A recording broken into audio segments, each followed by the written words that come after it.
ಧಾರವಾಡದ ಬಿಜೆಪಿ ಮುಖಂಡ ಯೋಗೇಶ್ ಗೌಡ ಕೊಲೆ ಪ್ರಕರಣಕ್ಕೆ ಸಂಬಂಧಪಟ್ಟಂತೆ ಈಗಾಗಲೇ ಶಾಸಕ ವಿನಯ್ ಕುಲಕರ್ಣಿ ಸೇರಿದಂತೆ 17 ಜನರಿಗೆ ಜೀವಾವಧಿ ಶಿಕ್ಷೆಯನ್ನ ಪ್ರಕಟಿಸಲಾಗಿದೆ. ಇದೀಗ ಜೀವಾವಧಿ ಶಿಕ್ಷೆಯ ಪ್ರಶ್ನಿಸಿ ಆರೋಪಿ ವಿನಯ್ ಕುಲಕರ್ಣಿ ಹೈಕೋರ್ಟ್ಗೆ ಮೇಲ್ಮನವಿಯನ್ನ ಸಲ್ಲಿಸಿದ್ದಾರೆ. ಜಾಮೀನು ಹಾಗೂ ಶಿಕ್ಷೆಗೆ ತಡೆ ಕೋರಿ ಮಧ್ಯಂತರ ಅರ್ಜಿಯನ್ನ ಸಲ್ಲಿಸಲಾಗಿದೆ.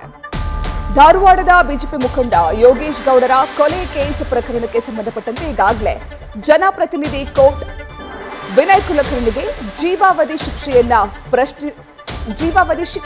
ಪ್ರಕಟಿಸಿದೆ. ಇದೀಗ ವಿನಯ್ ಕುಲಕರ್ಣಿ ಈ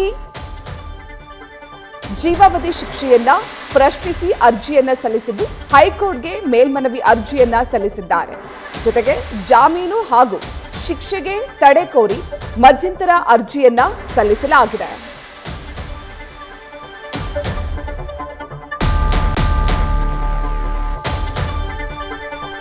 ಈ ಬಗ್ಗೆ ಹೆಚ್ಚಿನ ಮಾಹಿತಿಯನ್ನು ನೀಡ್ತಾರೆ ನಮ್ಮ ಪ್ರತಿನಿಧಿ ಸಂದೇಶ್. ಈಗಾಗಲೇ ಜನಪ್ರತಿನಿಧಿಗಳ ನ್ಯಾಯಾಲಯ ಜೀವಾವಧಿ ಶಿಕ್ಷೆಯನ್ನ ಪ್ರಕಟಿಸಿದೆ. ಇದೀಗ ಈ ಶಿಕ್ಷೆಯನ್ನ ಪ್ರಶ್ನಿಸಿ ಹೈಕೋರ್ಟ್ಗೆ ಮೇಲ್ಮನವಿಯನ್ನ ಸಲ್ಲಿಸಿದ್ದಾರೆ. ಜಾಮೀನಿಗೆ ಅರ್ಜಿಯನ್ನ ಸಲ್ಲಿಸಿದ್ದಾರೆ. ಮುಂದೆ ಈ ಪ್ರಕರಣದ ಕೋರ್ಟ್ನಲ್ಲಿ ಯಾವ ರೀತಿ ಟ್ರಯಲ್ ನಡೆಯುತ್ತೆ, ಯಾವ ರೀತಿ ಸಾಗುತ್ತೆ ಈ ಪ್ರಕರಣ? ಹಾಗಾದ್ರೆ ಪ್ರತೀಕ್ಷಾ, ಈಗಾಗಲೇ ಧಾರವಾಡ ಬಿಜೆಪಿ ಮುಖಂಡ ಯೋಗೇಶ್ ಗೌಡರ್ ಕೊಲೆ ಕೇಸ್ನಲ್ಲಿ ಶಾಸಕ ವಿನಯ್ ಕುಲಕರ್ಣಿ ಅವರಿಗೆ ಜೀವಾವಧಿ ಶಿಕ್ಷೆಯನ್ನ ನೀಡಿ ಈಗಾಗಲೇ ಒಂದು ತೀರ್ಪನ್ನ ಕೂಡ ಜನಪ್ರತಿನಿಧಿಗಳ ವಿಶೇಷ ನ್ಯಾಯಾಲಯ ನೀಡಿದೆ. ಹೀಗಾಗಿ ಈಗ ಹೈಯರ್ ಕೋರ್ಟ್ ನಲ್ಲಿ ಮೇಲ್ಮನವಿಯನ್ನ ಸಲ್ಲಿಸಬೇಕು. ಈ ಕಾರಣಕ್ಕಾಗಿ ಜೀವಾವಧಿ ಶಿಕ್ಷೆಯನ್ನ ಪ್ರಶ್ನಿಸಿ ಹೈಕೋರ್ಟ್ಗೆ ಅಪರಾಧಿ ವಿನಯ್ ಕುಲಕರ್ಣಿ ಅವರು ಒಂದು ಅರ್ಜಿಯನ್ನ ಹಾಕೊಂಡಿದ್ದಾರೆ. ಇದರಲ್ಲಿ ಪ್ರಮುಖವಾಗಿರುವಂತದ್ದು ಜಾಮೀನು ಹಾಗೆ ಶಿಕ್ಷೆಗೆ ತಡೆ ಕೋರಿ ಮಧ್ಯಂತರ ಅರ್ಜಿಯನ್ನ ಸಲ್ಲಿಕೆ ಮಾಡಿದ್ದಾರೆ. ಅಂದ್ರೆ ಇಂಟ್ರಿಮ್ ಬೇಲ್ ಅನ್ನ ಸ್ಯಾಂಕ್ಷನ್ ಮಾಡಬೇಕು, ಇದಕ್ಕೆ ಸ್ಟೇ ನೀಡಿ ಅನ್ನೋ ಒಂದು ಇಂಟೆನ್ಷನ್ ಅಲ್ಲಿ ಈ ಒಂದು ಅರ್ಜಿಯನ್ನ ಸಲ್ಲಿಕೆ ಮಾಡಿದ್ದಾರೆ. ಆದ್ರೆ ಈ ಅರ್ಜಿಯನ್ನ ಈಗ ಸಲ್ಲಿಕೆ ಮಾಡಿರೋದ್ರಿಂದ ಈ ಅರ್ಜಿ ಆಧಾರದ ಮೇಲೆ ಜಡ್ಜ್ಮೆಂಟ್ ಏನಾಗಿತ್ತು ಅಂದ್ರೆ ಜನಪ್ರತಿನಿಧಿಗಳ ವಿಶೇಷ ನ್ಯಾಯಾಲಯದಲ್ಲಿ ಆಗಿರುವಂತಹ ಜಡ್ಜ್ಮೆಂಟ್ ನ ಆಧಾರದ ಮೇಲೆ ಆರ್ಗ್ಯುಮೆಂಟ್ಸ್ ಆಗುತ್ತೆ.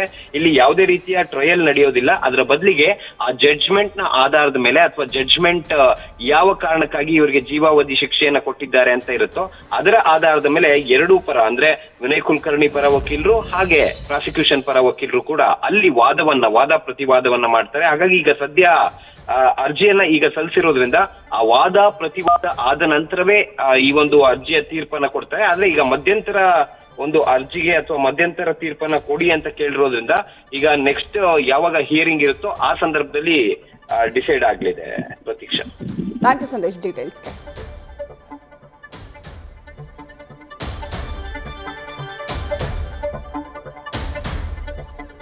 ಧಾರವಾಡದ ಬಿಜೆಪಿ ಮುಖಂಡ ಯೋಗೇಶ್ ಗೌಡ ಕೊಲೆ ಪ್ರಕರಣಕ್ಕೆ ಸಂಬಂಧಪಟ್ಟಂತೆ ಈಗಾಗಲೇ ಶಾಸಕ ವಿನಯ್ ಕುಲಕರ್ಣಿ ಸೇರಿದಂತೆ 17 ಆರೋಪಿಗಳು ದೋಷಿ ಅಂತ ಕೋರ್ಟ್ ಆದೇಶವನ್ನ ಹೊರಡಿಸಿದೆ. ಜೊತೆಗೆ ವಿನಯ್ ಕುಲಕರ್ಣಿ ಸೇರಿದಂತೆ 17 ಜನ ಆರೋಪಿಗಳಿಗೂ ಕೂಡ ಜೀವಾವಧಿ ಶಿಕ್ಷೆಯನ್ನ ಜನಪ್ರತಿನಿಧಿಗಳ ನ್ಯಾಯಾಲಯ ವಿಧಿಸಿದೆ. ಇನ್ನು 17 ಆರೋಪಿಗಳು ಕೂಡ ಸದ್ಯ ಪರಪ್ಪನ ಅಗ್ರಹಾರದಲ್ಲಿದ್ದಾರೆ. ಇದೀಗ ಅಪರಾಧಿ ವಿನಯ್ ಕುಲಕರ್ಣಿ ಈ ಶಿಕ್ಷೆಯನ್ನ ಪ್ರಶ್ನಿಸಿ ಹಾಗೂ ಜಾಮೀನಿಗಾಗಿ ಹೈಕೋರ್ಟ್ ಮೊರೆ ಹೋಗಿದ್ದಾರೆ. ನ್ಯೂಸ್ ಫಸ್ಟ್ ನಿರ್ಭೀತಿಯಿಂದ ನಿಮ್ಮ ಪರವಾಗಿ.